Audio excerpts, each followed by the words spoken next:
up everyone? My name is Bao, and I'm really excited to be joining you guys today for day 20 of Advent of Cyber.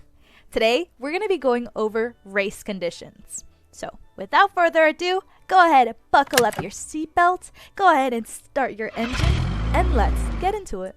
Before we go off to the race, we gotta let our engine warm up. So, while it's warming up, we're gonna go ahead and talk about the different prizes that TryHackMe is offering.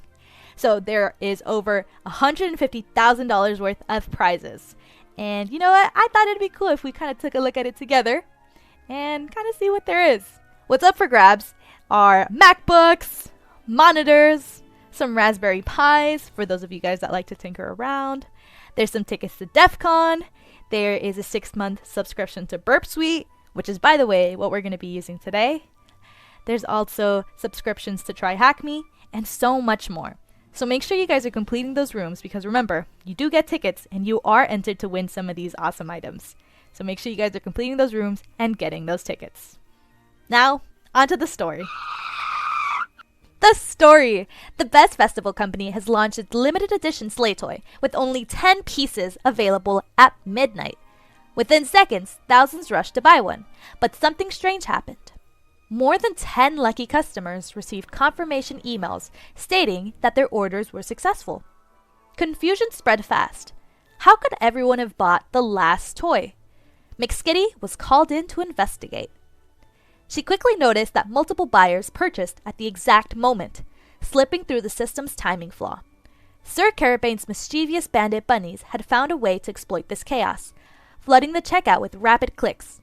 By morning, TBFC faced angry shoppers, missing stock, and a mystery that revealed just how dangerous a few milliseconds could be during the holiday rush. Alright y'all, so let's go ahead and take a look at the learning objectives for today. Today, you're going to understand what race conditions are and how they can affect web applications. You'll also learn how to identify and exploit race conditions in web requests. You'll also learn how concurrent requests can manipulate stock or transaction values. And last but not least, you're also going to explore simple mitigation techniques to prevent race condition vulnerabilities. Connecting to our machine. Before moving forward, we have to review the questions on the connection card, and we're going to figure out how we're going to connect today. So let's look into it. Do I need to start the attack box today? We see a green check mark, so yes. And do I need to start a VM today? Yes as well. For the rest of the things, you don't got to worry about that. We're just going to start our attack box and our VM for today's challenge.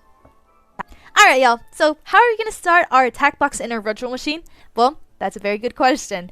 Below, you guys should be seeing a blue box that says set up your virtual environment. There is a button that says start attack box and a start machine button. So we're going to start our attacker machine and we're going to start our target machine by pressing both of these start buttons. Now, keep in mind, these might take a while to load, so hang in there tight. It'll get started. Don't worry about it. Just give it a minute or two.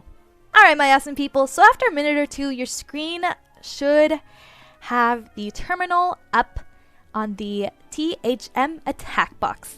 So it might look a little bit like this. What you guys are going to go ahead and do is just press enter to close our terminal. Might take a minute, but you'll press enter and your screen should look a little bit like this. Once you guys can successfully connect to your machine, go ahead and answer the question below. The I can successfully connect to my machine. So let's check that off. Boom. So we're ready. Alright, so let's jump into task 2, race condition. A race condition happens when 2 or more actions occur at the same time, and the system's outcome depends on the order in which they finish.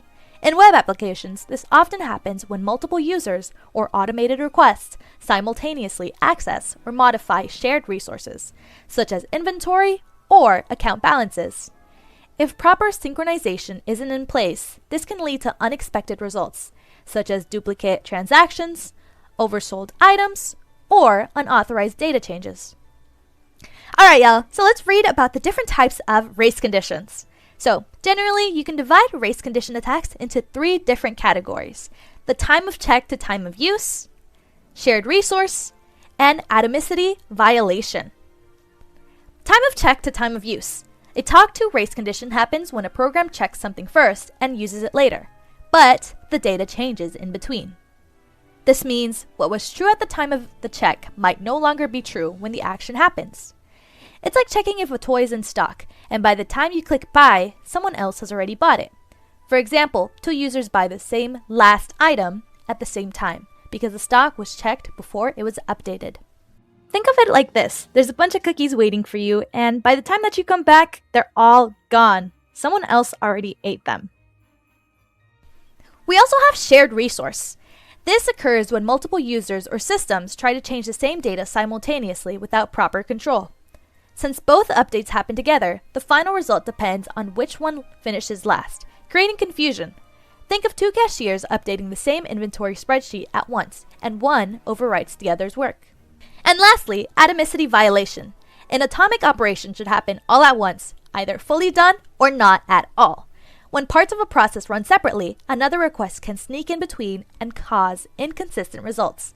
It's like paying for an item, but before the system confirms it, someone else changes the price. For example, a payment is recorded, but the order confirmation fails because another request interrupts the process.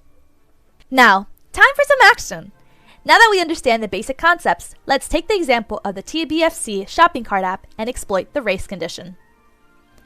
So my awesome people, here is what we're going to go ahead and do for today. Over here we have Mozilla Firefox, which we're going to go ahead and open up. It might take a little moment to load up, but once it opens, we'll get started. A quick tip for all of you guys, so I highly recommend going in there and viewing it in full screen. That makes it a little easier for you to see everything and to open up all your tabs and everything that you have to do for today. So you're going to go ahead and press that button, and it might take a little bit as well to load, but don't worry, it'll get there eventually.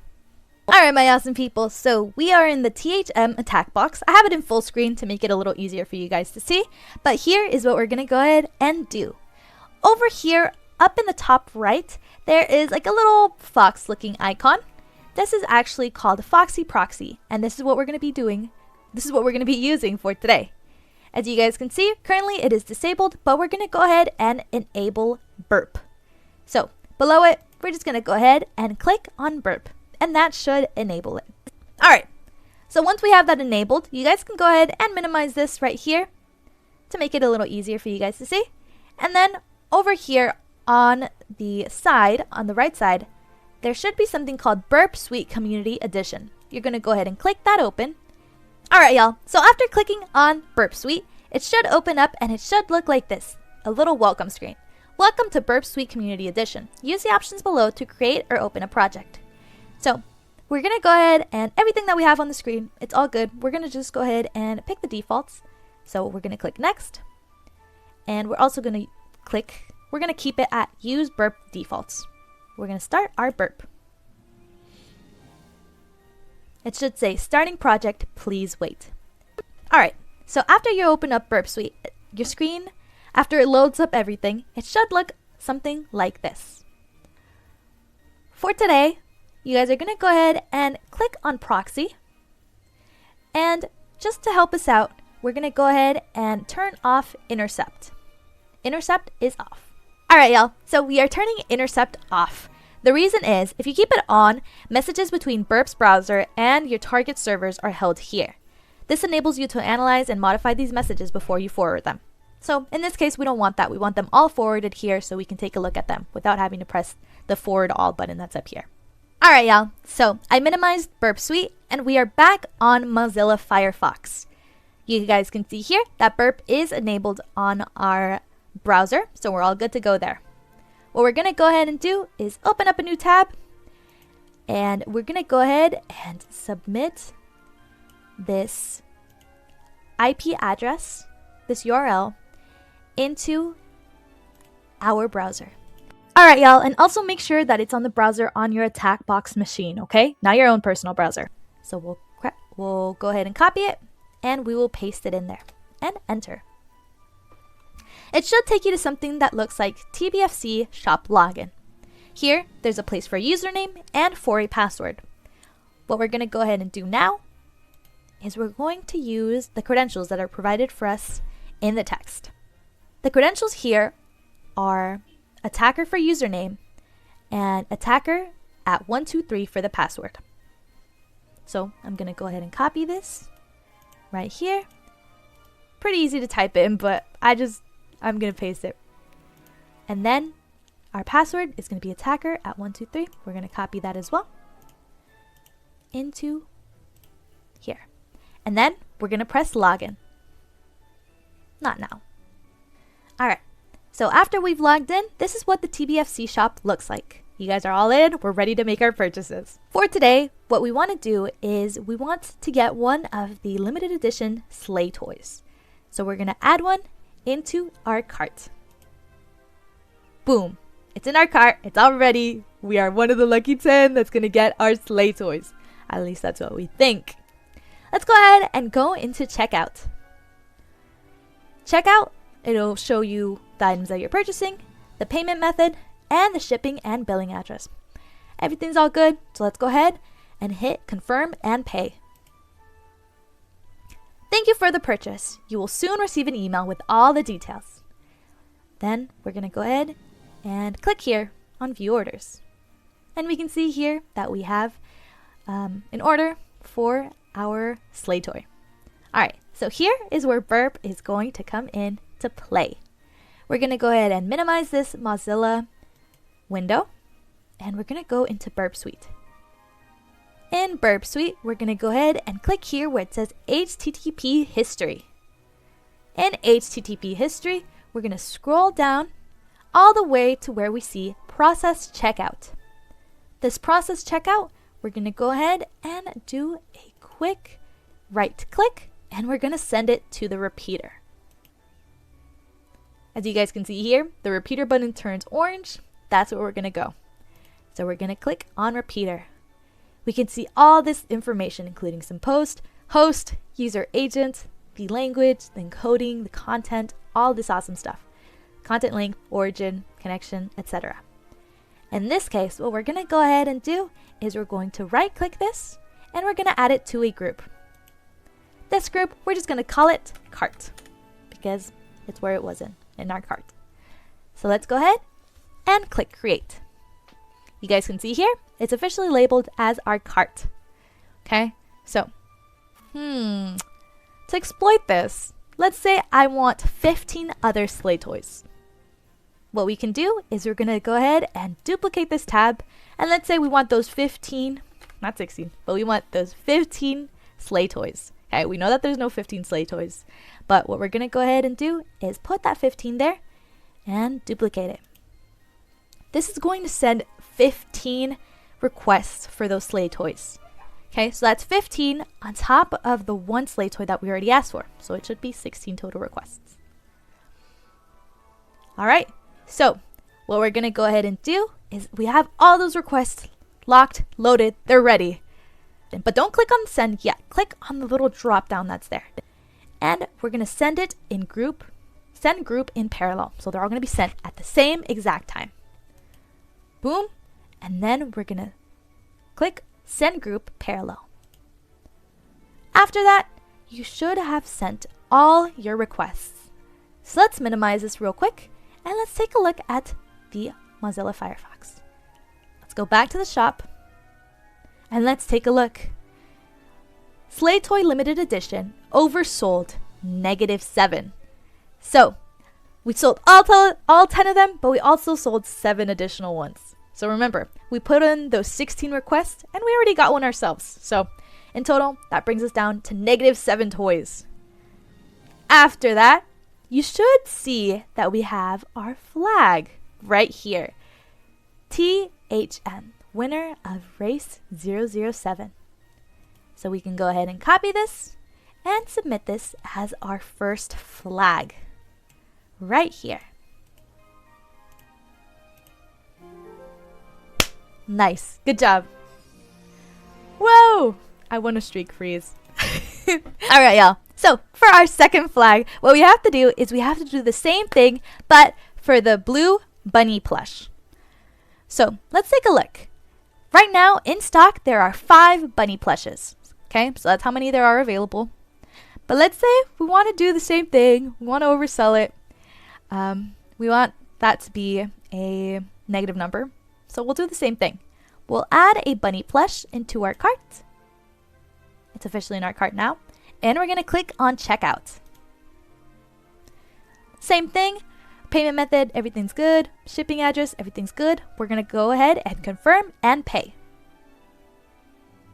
And we're going to view our orders. And you can see all the SleighToy ones. Anyways, you didn't see anything. Right now, after we have purchased our blue bunny plush, there should be, in theory, 4 blue bunny plushes left. So, what if I want to bring that down by 10? We can definitely do that. My awesome people. So what we're going to go ahead and do now is we're back in Burp Suite. We're here on the repeater tab, but what we're going to go ahead and do is we're going to go to the proxy again. So here, remember, what we right-clicked on last time was process checkout. That was the first one for the SleighToy. Now we're going to scroll down a little bit more and we're going to look for that same URL, that same one, process checkout, but we're going to look for the one that we just submitted for the blue bunny plush. So let's scroll down a little bit more. It might take a while to find, but we'll get there. Oh my goodness, so many of these. All right, so you should scroll all the way down and you should see another process checkout. This one for me is going to be 509. What I'm going to go ahead and do is the same thing. We're going to go ahead, right click it, and we're going to send it to the repeater.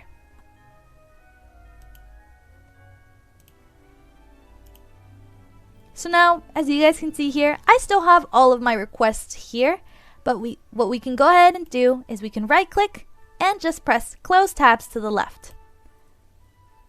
We'll go ahead and close all of those up. Now this request, number 17, is the one that we have for the bunny plush blue. So I'm going to go ahead and also add it to another group. And in this case, I'm going to call it cart 2. Blue bunny plush. And I'm going to make it blue. You can mess around with the features. I'm going to make it blue just because. All right. So we have that. Now, remember, in theory, we have 4 bunny plushes left. But what if I want to get 10 more bunnies? That in theory would bring us down by a bunch. Let's see how much though. So we're going to duplicate this request 10 times. We're going to click duplicate. And we should have all of these requests waiting. They're all pending. They're all waiting to be sent out.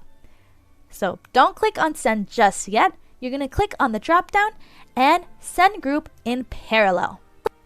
After that, we're going to go ahead and click on the orange button. So it should say send group parallel. Click it. And boom, we have sent that request out. Let's go ahead and minimize this again. And we're going to open the Firefox browser again. Now, moment of truth, let's see. We're going to click on back to shop. And it looks like we oversold the bunny plush as well. It says here, oversold -7.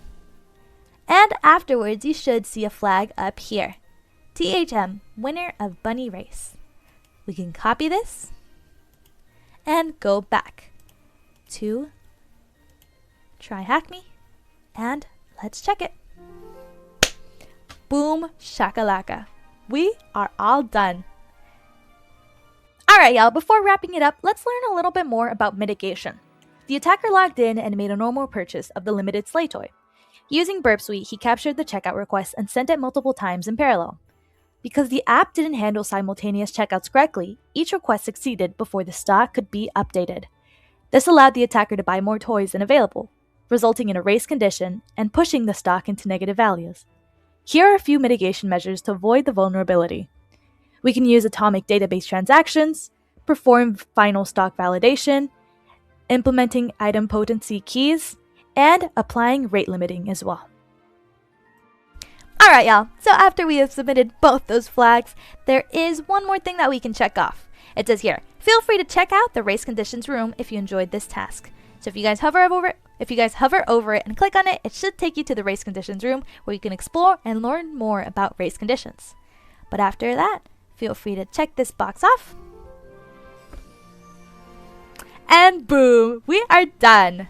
I hope you guys enjoyed this race conditions walkthrough, and if you guys have any questions, feel free to leave them in the comments. Thank you guys so much for watching, and I hope you guys have a fantastic rest of your day. Bye, y'all.